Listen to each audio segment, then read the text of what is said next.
Welcome to Moments with Marianne. I'm so delighted we're spending this time here today. We have a very empowering show coming right up with special guest Denise Mange, and she's here to talk to us about healing with chakras. Now, Denise is founder of Pet Prana, and she's a certified dog trainer, animal communicator, and a Reiki 2 practitioner. Denise began her spiritual journey through connecting with animal companions, and she believes that our pets truly are experts at providing clues that help us identify stagnant energies and patterns within ourselves. She's a truly gifted individual, and I'm so excited to be introducing Denise to the show. So let's welcome to the show, Denise. Thank you so much, Marianne, for having me. And I'm a sucker for a pun. So anytime there's a double entendre, I'm going to jump on it. Well, and with the work you do, it couldn't even be more perfect than what it is. I mean, because you're all about dogs.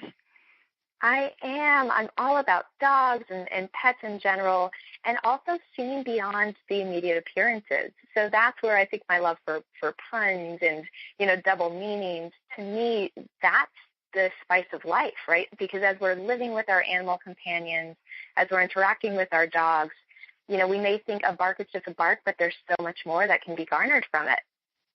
Oh, without a doubt. My goodness. Well, and so why don't you share with us what started you on this path? Because you're known as, my goodness, you're so gifted. I mean, you're a certified dog trainer, you're a pet intuitive, a pet numerologist, which we're going to talk about. I have questions on that. And you have this amazing community called Pet Prana. So why don't you share a little bit about what just started you on this path? Absolutely. So I actually, as a young child, if you'll believe it or not, I grew up in an apartment building in São Paulo, Brazil, so I was not allowed to have any pets. I wanted a dog more than anything, or a cat, but, we lived in a small apartment. My dad's not a fan of animals, so I never had any of the traditional pets. But because I was still so connected with animals and I really wanted to seek out their company, I would bring in caterpillars, roly-polies, like anything I could find and bring into my room and kind of hang out with, I would. So I've always had this passion and love and connection with the animal world and the animal kingdom. And so then, of course, as you grow up, you seek more traditional career paths, and I worked in advertising for 10 years in New York City, so didn't have much contact with, animals and worked crazy hours, so was unable to have a pet. But one of the brands I worked on in advertising was Purina. And I found that I really enjoyed understanding more about, the pet parents and the bond they shared with their dogs and their cats. And it just kind of brought me back to that space of being passionate about working with animals again. So at that point, I left advertising and I thought, well, what can I do? And living in New York City, doggy daycares are in huge demand. So I thought, well, maybe I'll open my own doggy daycare. And if I'm going to do that, I really need to understand more about, dog behavior and their motivations. So that's where I got certified as a dog obedience trainer. And so as I was going through the course, part of it was working one-on-one with, pets and their humans. And I decided, scrap the doggy daycare. I'm going to stick with this one-on-one relationship with the humans and their pets, because I really loved learning and witnessing the bond that they shared and learning how that animal came into their lives, how they picked the pet's name. All those things really excited me about working with, as a dog trainer. And so as I kept working with the humans, we're doing the traditional, sit, stay, managing unwanted behaviors. I decided, there's more that can be done to really honor the bond that our animals are here to share with us, because it felt like a little bit of bossing them around. And so that's where my intuitiveness came back in, animal communication came into the picture, and the rest was history. And there you go from there. Well, and I find it so fascinating because, you've always had this deep passion for animals, and it's just kind of something that came full circle for you, because a lot of times you hear about people where they're in these jobs and they're like, gosh, I really should be doing these things I dreamed of as a kid. Yeah, and it's really funny. The way it happened was just, I strongly believe I'm on the path that I need to be on, because it was, I thought about the dog, being a doggy daycare, and into my inbox rolled an email about Animal Behavior College and, get certified as a dog trainer. So the universe is dropping these clues all along. And then once I thought, is dog training for me? I'm sick of just bossing dogs around. And, then into my inbox came an email about an animal communication workshop happening that weekend. And I happened to be free, and it was like 2 blocks from my apartment. So I think that if we pay attention, the universe can really help drop these little clues into our awareness. Well, and you offer your clients so much. I mean, I was so impressed, with everything that you do for pets and for their people, because, it is about that relationship. It's about understanding what our animals are going through, and sometimes what our people, what their people are going through, so that they can work together better. Absolutely. And that's really, I'm glad you said that, because that's the crux of this approach, right? This mindful approach to dog training that I've developed really acknowledges the contributions and roles that our animals, play in our lives, but it also really relies on the fact that we realize we're no longer coming from a place of separation. Our energy is enmeshed with our animal companions, and theirs is enmeshed with ours, right? So that allows us, through that point of view, instead of looking at our pet's behavior simply in terms of like, naughty or nice or being frustrated when they quote unquote misbehave, we're going to learn how to become observers.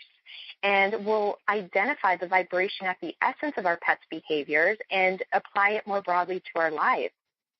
And use that to it's interesting because, when we talk about, looking at our pets energetically, that opens up a whole nother thing. And I'd love for you to expand on that portion for us. Absolutely. So what I've done is I've created a roadmap to really help us do just that, right? When I was working with humans and their pets, I started realizing that certain pet behaviors carry certain vibrations. And those same vibrations at the essence of the pet's behaviors tied very beautifully into some very specific universal themes in all our lives, which I realized after being certified in Reiki that those universal themes are associated to our chakras. So in doing that, I was able to create a roadmap for us using our chakras, our pet chakras and their behavior to help understand what energetic messages they're trying to translate to us. So, for example, if our animal companions are barking or jumping or nipping, of course we want to do the traditional obedience training because, foundationally that's important. But we also want to dig deeper into whatever emotion or that behavior is bringing up. Like if it's frustration, we want to really examine, what that frustration feels like within our body. Where do we feel it within our body? Where do we hold on to that resonance? Where else might that same frustration be coming up for us in our lives more broadly?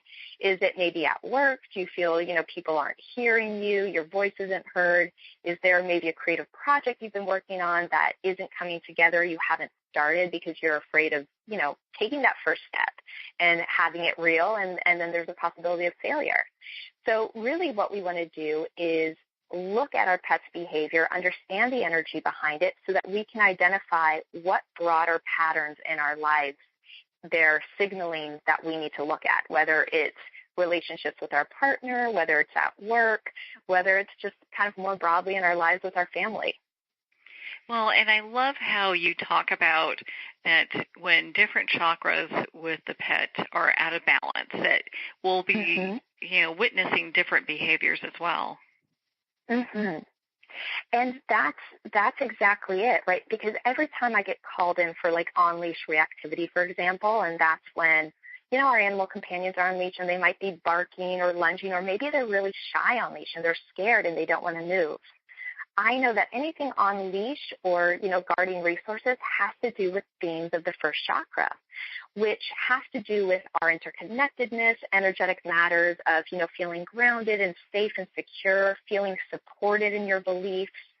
The first chakra also has to do with that primal fear, right? Because when animals lash out, they feel that offense is the best defense. It's not that they're overly confident. They're actually afraid and they're feeling insecure.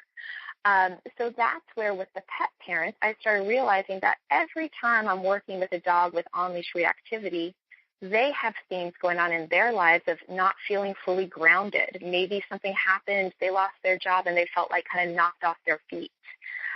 Or maybe there's some issues where they just don't feel really grounded in their reality. You know, they always are wishing they were somewhere else at some other point in time, and they dream about life 5 years from now, but they're not grounded in the moment. So what's beautiful about that is, of course, we're doing traditional obedience training, but because our animal companions feed off and pick up on our energy, if we don't address some of the bigger energetic things going on in our lives, their behavior doesn't change. They're our litmus test to let us know, are we doing the, energetic and personal growth work that we need to be doing in that moment? I'm so glad that you shared that with us, because a lot of times people will just go, well, gosh, my dog is acting such and such way, and not really realizing it might have a lot to do with the energy of the owner. Absolutely. And so that's not to mean, like, one thing that happens when we start talking about this philosophy is I get a lot of head nods where pet parents say, you know what, my animal absolutely picks up on my energy. When I'm upset or sad, they know and they come and sit by me.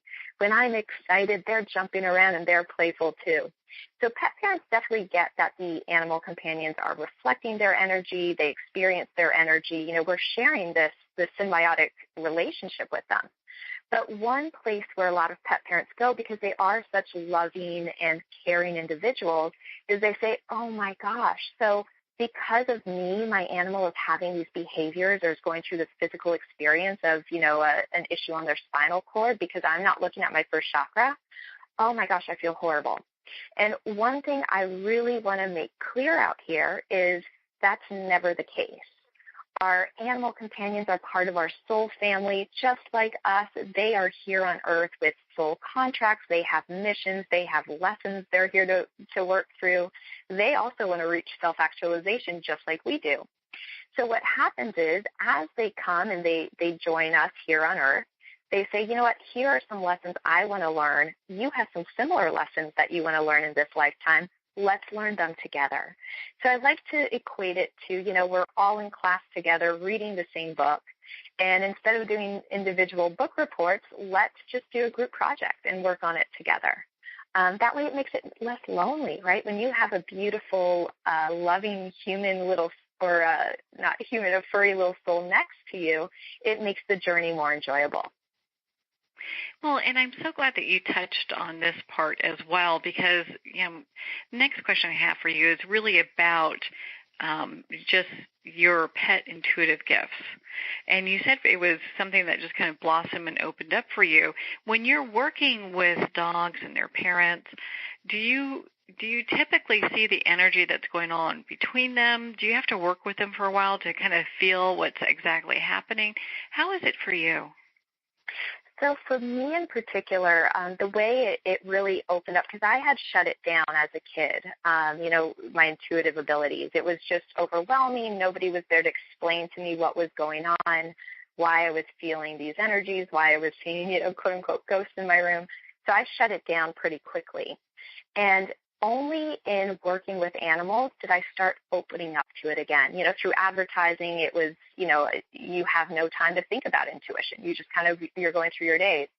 And so what's so beautiful about the animals is they are loving and beautiful access points to open you back up to your intuition. And a lot of pet parents I work with are super intuitive, whether they give themselves credit or not.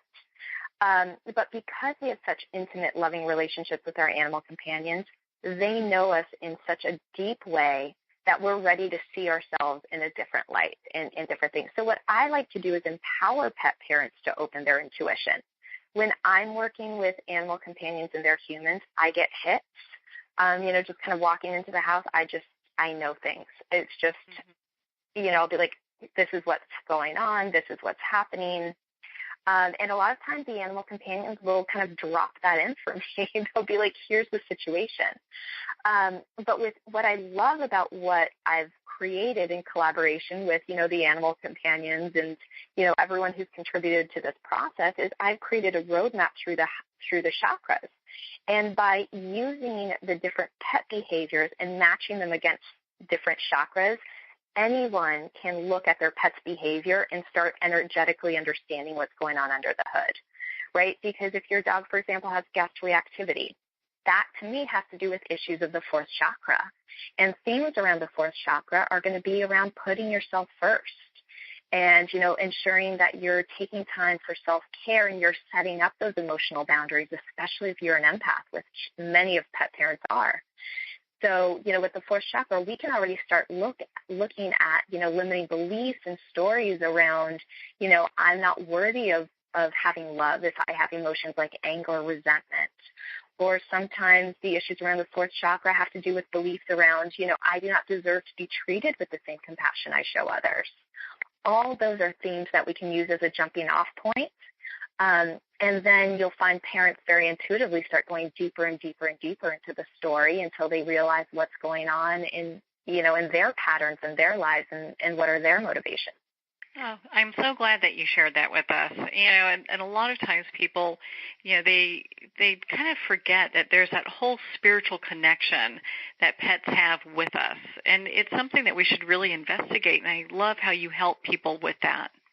Yeah, and so, the pet's behaviors, that's been the one way for me to access these universal themes. Just because I work so closely with them. And like I said, our animal companions are some of our most intimate relationships in our lives. They know us they see us when we're at our most vulnerable. They know us when we're at our most joyous. We're very open with our animal companions, whereas we might not be with humans. So, the animal companions are one way to kind of tap into these energetic patterns that want to be, revisited and healed, or reaffirmed if they're working for us. But the natural world also provides all these clues around us. And that's where I've also brought into my approach to living and connecting and training your animal companions. I've also brought in different clues that help us open up to these energetic themes. And so I bring in pet-numerology. I bring in sacred geometry. If you're visual, if you're noticing a lot of colors around you, that's a clue. Everything around us is a clue as to what we need to look at within ourselves to keep moving along on our journey and kind of optimize ourselves. And, the reason why it's so important is when we're at our best, our animal companions are at our best. So, a lot of times we feel, selfish taking time for ourselves to do self-care, to do our energetic work. But it's really important that we do that because when we're our best selves, we can contribute more broadly, not only, in our animal companions' lives, but to, our career, to our family, and even to our community. Well, on that note, we're going to pause here for a quick break. We've been speaking with Pet Prana founder Denise Mange on healing with chakras. You've been listening to Moments with Marianne. We'll be right back after these messages.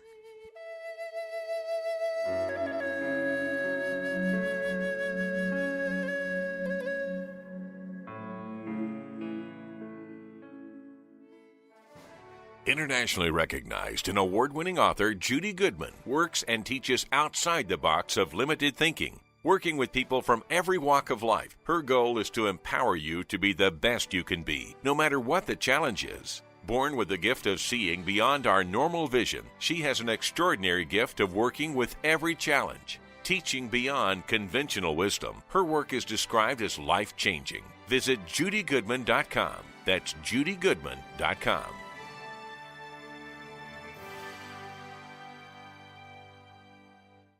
There comes a moment when you realize you're somewhere special, when you discover that each beautiful creature that you see has been rescued from a life of absolute horror and brought to this incredibly free place. Here's where their lives were forever changed and where yours will as well. Discover over 500 tigers, bears, and lions at the brand new visitor center at the Wild Animal Sanctuary just outside Denver. For more information, visit wildanimalsanctuary.org. Discover true freedom at the Wild Animal Sanctuary.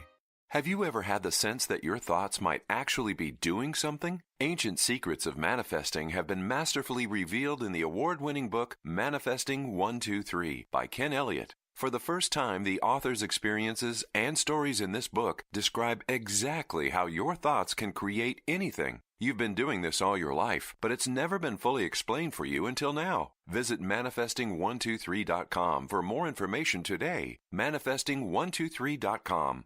There are nearly 2 million Americans living with amputation. Many live right here in San Antonio. Becoming an amputee can be scary, frustrating, isolating, but there's no reason to feel alone. The San Antonio Amputee Foundation is here to help support you and guide you toward resources such as home and car modifications and even prosthetic limbs. For more information or to make a donation, visit saamputee.org. We'll help you live a full, active life, one step at a time. San Antonio Amputee Foundation, healing limbs, hearts, and souls.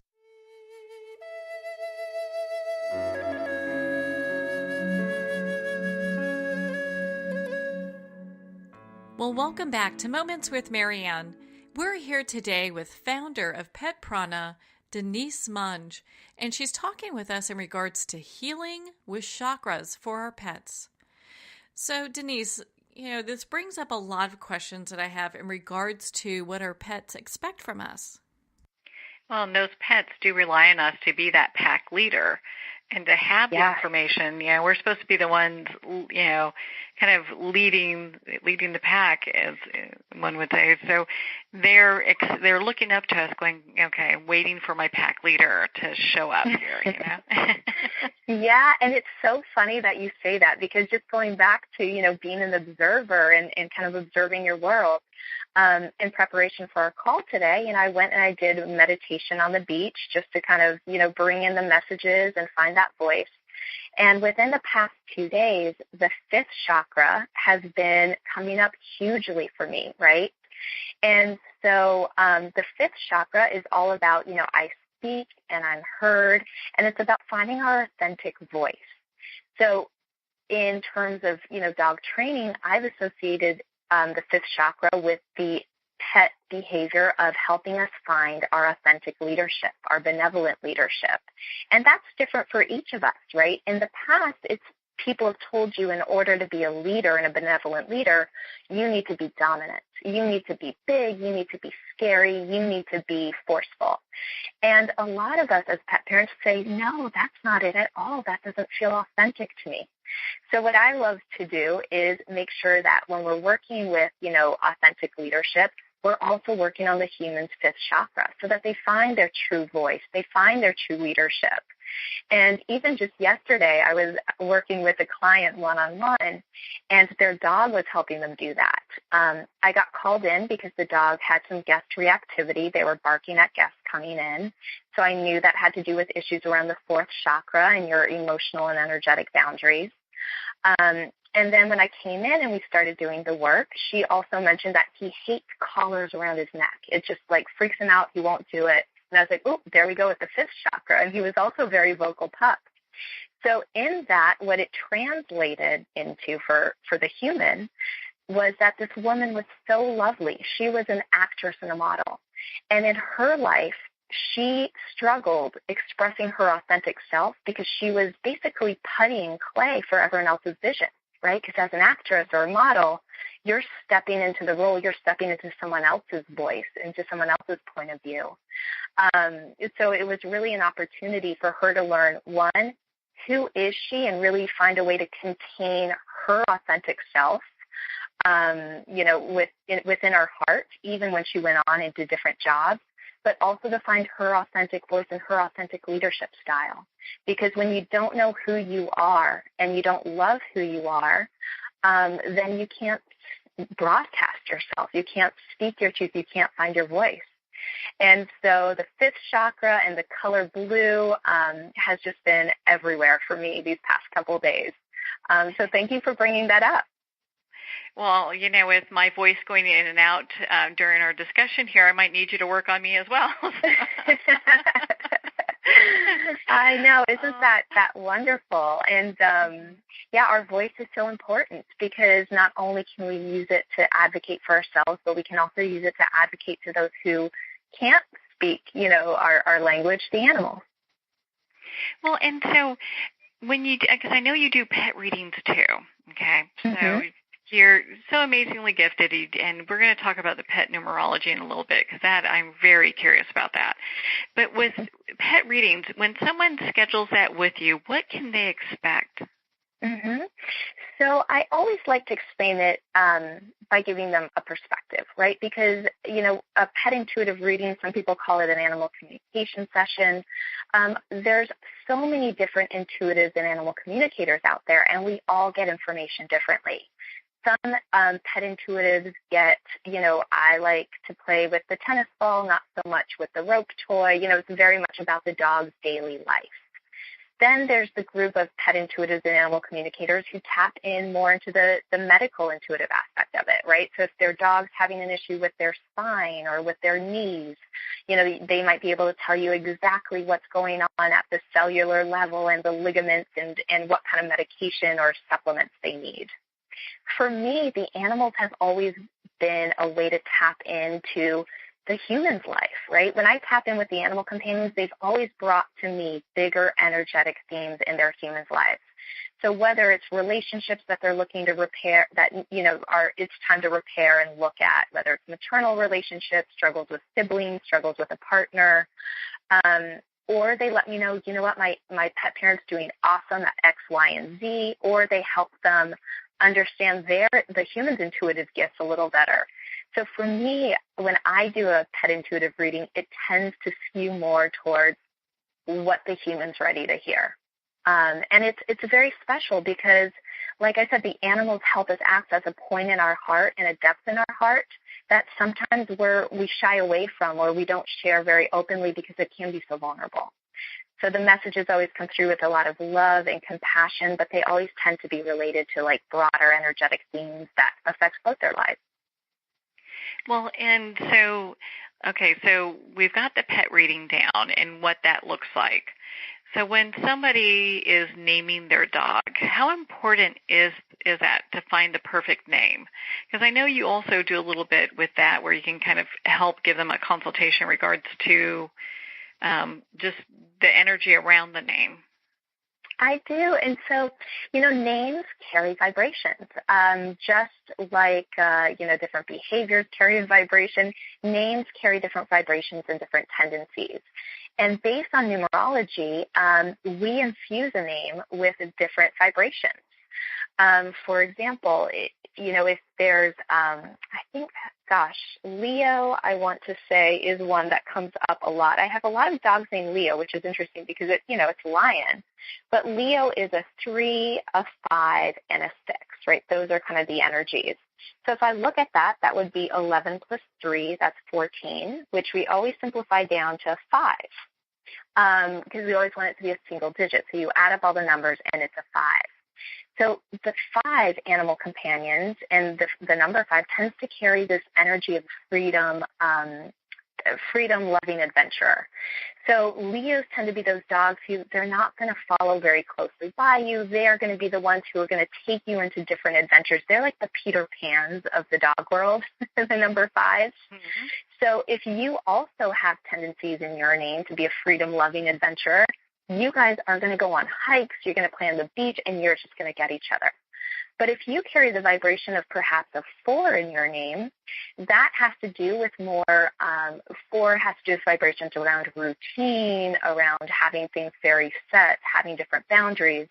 So if you have 4 in your name, but your animal companions carries the vibration of a 5, then they might be here to teach you lessons around having more freedom, being more free, breaking from that routine, not being so rigid.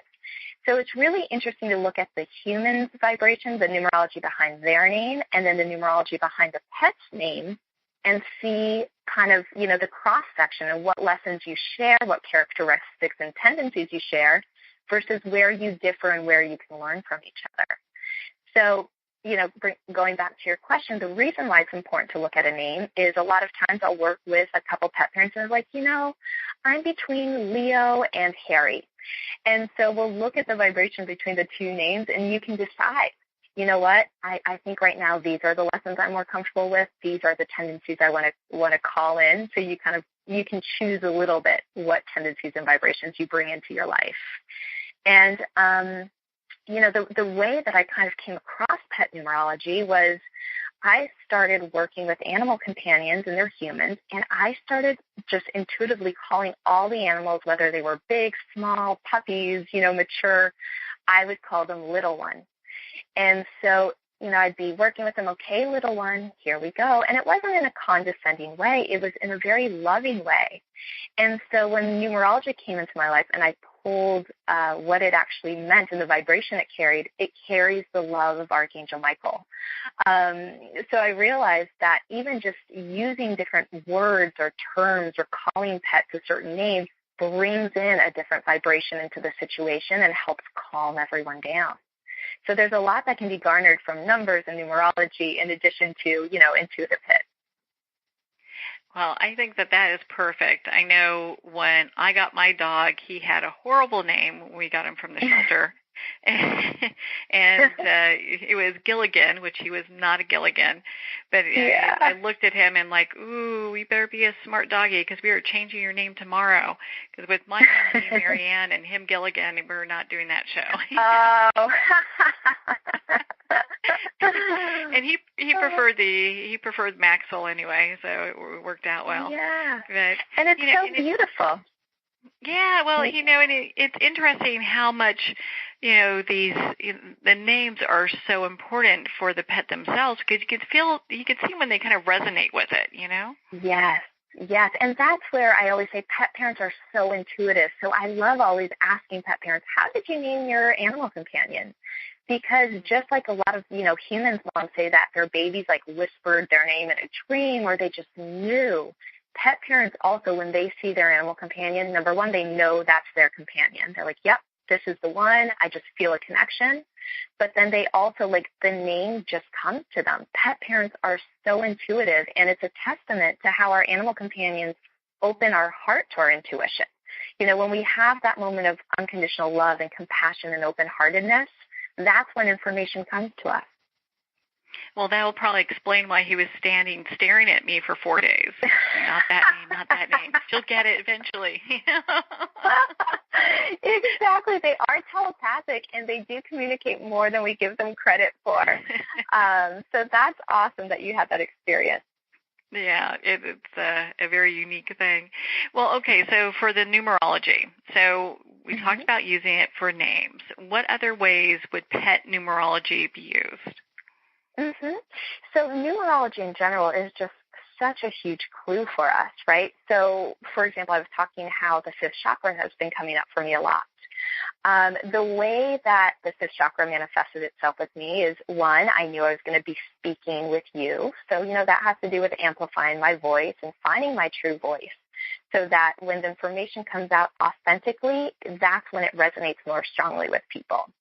I also knew there were issues with the fifth chakra because I was being my attention was being brought to a dog who was having issues around his throat, right? So again, fifth chakra. The other way that the fifth chakra came up to me is on my walk on the beach, there were people with blue veils doing veil dances and meditations in the morning. So blue was just everywhere on the beach, and that beautiful turquoise blue as well. Also, numerology came in because I got a coffee and a cookie, and it was $5.55. So again, this 5, everywhere we look, if we pay attention to color, to numbers, to vibrations, to songs we hear, to our animals' behavior, all this brings us back to clues about what we need to focus on right now. Yeah, and what's important. Well, and so I love how you have a simple online course because you're in the LA area in California, and not everyone can be right where you're at. So I know you have this online course where people can kind of learn these different techniques of being more mindful with their pets and do it from a distance, which is kind of a nice thing. I've done a lot of online courses myself as I've been learning and growing on my path.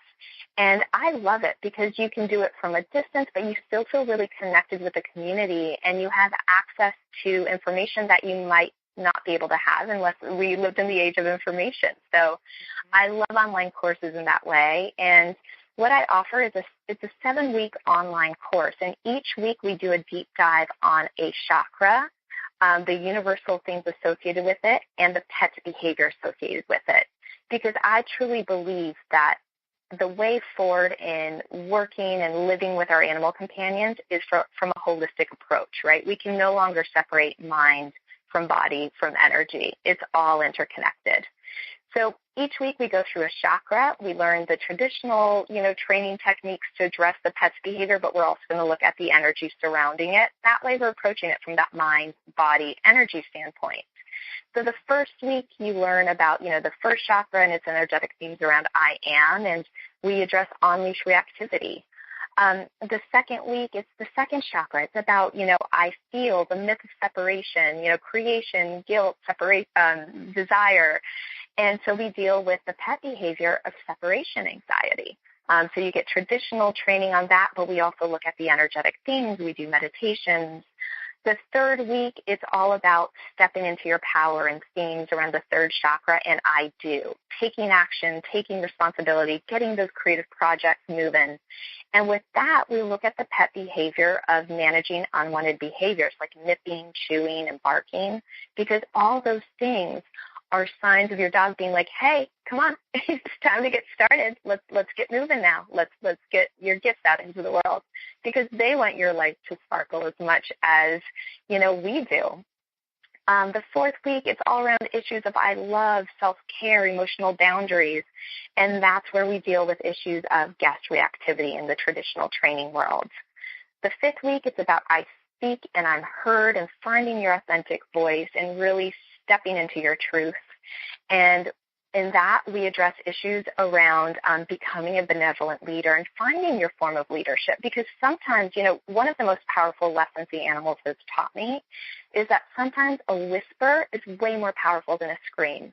A lot of times when we're trying to get people's attention, our kids' attention, or our animals' attention, we're like, hey, come on.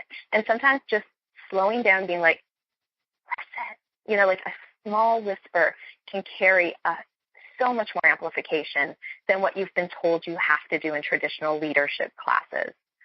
The sixth week, where you talk about matters around vision and I see and illusion versus reality, and the sixth chakra has to do with what you thought your life was going to be like versus what it's turned out. We also talk about leading an intentional life and doing energetic clearings and your aura and how to identify what kind of aura you have. We also talk about shape-shifting with the sixth chakra, which is super cool. And then from a traditional standpoint, we talk about housebreaking and accidents and what they're trying to communicate to you. The last week, we talk about issues around the seventh chakra, which is understanding the big picture. And then we go into what energetically the messages are when you're in a moment of crisis with your pet. So whether it's a health crisis or your pet transitioned or lost pet, we can still garner information from that.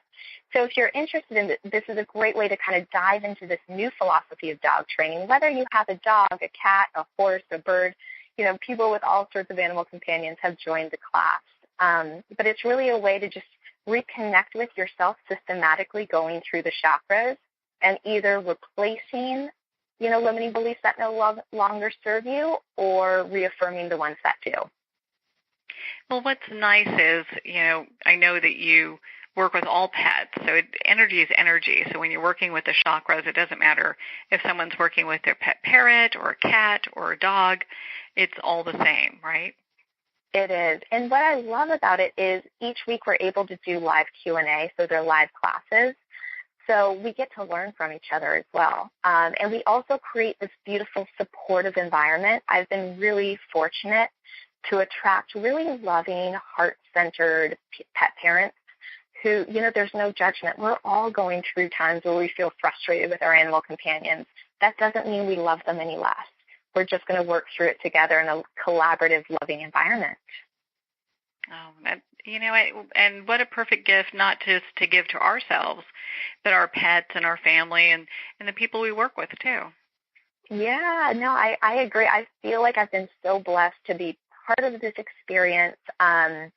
For those of you listening who are starseeds, this carries a ton of Pleiadian information and vibration. And, this just being able to promote and speak about a more collaborative and loving approach to living with our animal companions, to me, has been the biggest gift that I could have imagined receiving in this lifetime. Yeah, without a doubt. My goodness. Well, and so Denise, where can people find you, be part of your community, and learn about the online course we were just talking about? Sure. People can always go to www.pet-numerology.com, and that's my website, and it has all the online classes, live classes if you happen to be in LA. And then there's also, if you're interested in this philosophy, there's also a free gift that I've included on my website, which is the top 7 things your animal companion wants you to know. So if you want a little cheat sheet, and there's 7 messages that come through pretty consistently with the animal companions. And it's a fun little read. It's a 30-page PDF with cute pictures of animals, so what's not to love? And then they can always connect with me on social media at Denise_trainer, like Denise dog trainer. Well, that's great. I'm connected with you on social media. I highly suggest that everyone do the same. And, Denise, thank you so much for taking the time to share your insights and wisdom on pets with us today. Thank you, Marianne, for the opportunity to, speak with you and your listeners. And thank you for everything you do to create a platform for all of us to learn more and kind of improve our lives. So thank you very much. Well, my gosh, Denise, thank you so much. It's been such a joy to spend this time with you. It's obvious to see why your clients love you so much and love having you work with their pets. Again, if you're looking to connect with Denise, you can at petprana.com. There you can see all the great ways to connect with Denise, be part of her community, and of course, take some of these online classes that will teach you not only how to become a better pet owner, but also how to become a better person in general. Well, we're at the end of our time today. I would like to thank everyone for tuning in. You've been listening to Moments with Marianne. And remember, make every moment count.